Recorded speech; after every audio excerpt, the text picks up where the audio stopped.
Le 30 décembre 1933 paraissait dans l'Action française la critique de François Vineuil du film américain Capturé, Captured, texte intégral. Le voyage sans retour suffit à faire un excellent programme. L'Apollo, à son ordinaire, l'accompagne cependant d'un autre grand film de Roy Delruth, Capturé.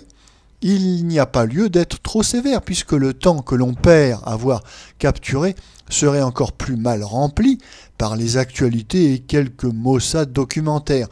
C'est une fantaisie dramatique des Américains sur les camps de prisonniers alliés de la Grande Guerre. On est immédiatement dans l'invraisemblable. Officiers, soldats, prisonniers sont confondus dans la même casemate.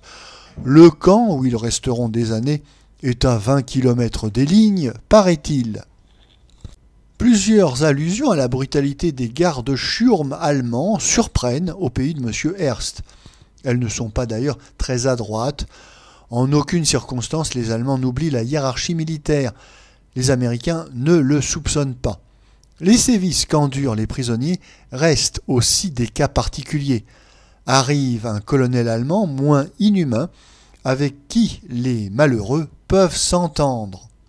Nous revoici bientôt dans une extravagante histoire d'officiers aviateurs que les Allemands et les Anglais se renvoient d'une tranchée à l'autre. Sous tout cela, une fadaise sentimentale. On reconnaît aussi plusieurs types indispensables. Pourquoi ? Des films de guerre, entre autres Le Fou. À la réalité émouvante de tant d'évasions, les Américains préfèrent enfin la grande mise en scène analogue à une révolte de leur forçat.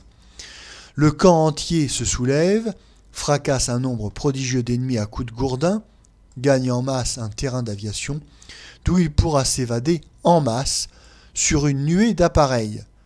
Il faut croire que cette prison était uniquement réservée aux aviateurs. Remarquons d'ailleurs que le film n'est pas absolument ennuyeux, vivant dans le détail, malgré tant de puérilité, sain, animé d'un mouvement grossier qui pourtant ne s'arrête guère. L'interprétation de Leslie Howard est même parfois assez juste. Mais les Américains devraient bien lire les admirables livres de Jean des Vallières, Cavalier Scharnhorst, Spartacus Parade, pour comprendre l'énormité de leur bévue, distinguer le vrai ton épique et réaliste, découvrir dans Spartacus Parade surtout la matière de prodigieux scénarios.